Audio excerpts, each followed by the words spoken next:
ganyan doy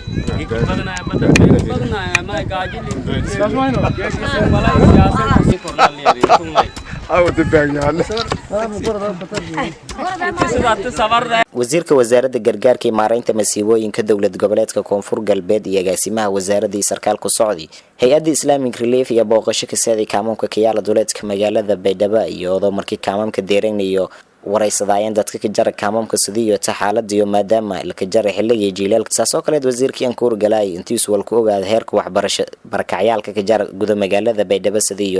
wasiirka wasaaradda gargaarka iyo maareynta masiibooyinka iyo markii uu kaamamka saadimay baa uu hindheeyay hadba sidii dadka ka jar kaamamka dhinaca caafimaadka wal barashada iyo waliba sidii hoyga iyo baryayaan booqashada markii dhamaatiyay may warbaahinta la hadalay agaasimaha wasaaradda gargaarka iyo maareynta masiibooyinka liiban sheekh shucayb oo ku warbi ujeedadii yohanka deeran kaamamka kiyaala duleedka magaalada Baydhabo aan mudane wasiir meerogne area oo xaafada ADC kaamamka hayan aan baryaalkan ilaa lama bilood ka wasaaradda ahaan meeladay walo asment oo nusub binay baa aruuringa ma jarna maadaama oo meeladay wal kasta gaabka jaraan dartee wali xogti hor u aruurinay hadda in dhaqaaqshay bilaawday markaan dareen hadda geedka ila jarowka ila jarta aragayta kaamamka doolow kaamna droogna ilaa iyo meeladay tumun iyo koob kaam oo nada marnay tumun kaasi koob kaam wal masquul heli ama iskuul heliya jaraan bas ma jaraan inta badan meeladay wal oo gargaar ee la deersii baayadu aruuriyaan ma ay dadka walin deersiina kaamamka gargaarkan helna ama cash kan helna ama food voucher kan helna ya xaaladii aruuriyaan si oo meeladay un ku ogaan ama ka gudbina dadka oo qosayta wasiirka wasaaradda gargaarka iyo maareynta masiibooyinka dowlad goboleedka Koonfur galbeed Mustafa Xaaji Nuur ya baaqandari dowladda federaalka Soomaaliya iyo hay'ado samafalka antiyo gargaar hal deeran dadka barakacyaalka ka jara kaamamka kiyaala duleedka magaalada Baydhabo oo kale dhamaani hay'ado qaar antiyo ku jeeysadeen kaalmadii lan ku baahanay deegaanada Koonfur galbeed gudoomiyaha kaamamka waa salaamu alaykum barakaatu maanta waxaan kormeer ku soo marnay xerooyinka barakayaasha doora Baydhabo qaybta ADC ku dhigtan alxamdulillah rabbil aalamiin waxaan la socdaan hay'adda Islamic Relief Sudan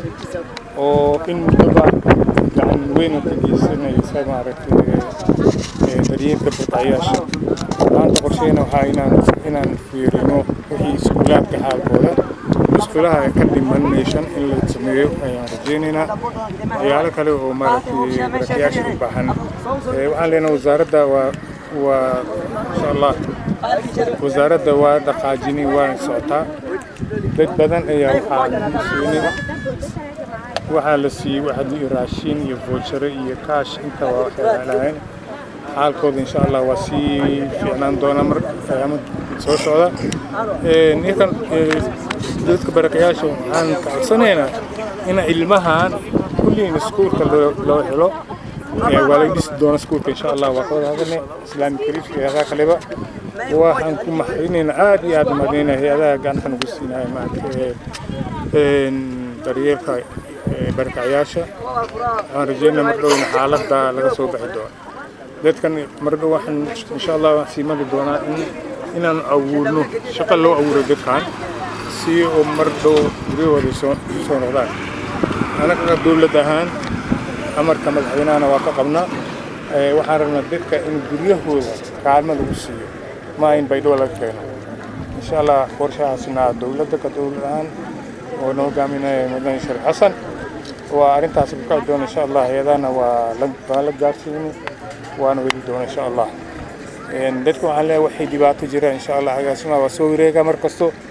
booqashada wasiirka ka beega maase xillo gudo magaalada Baydhabo xarunta gobolka Baay ku jirta biyaraan taasoo saameyn ka weeldhatay dadka duunyada ka nool gudo magaalada Baydhabo.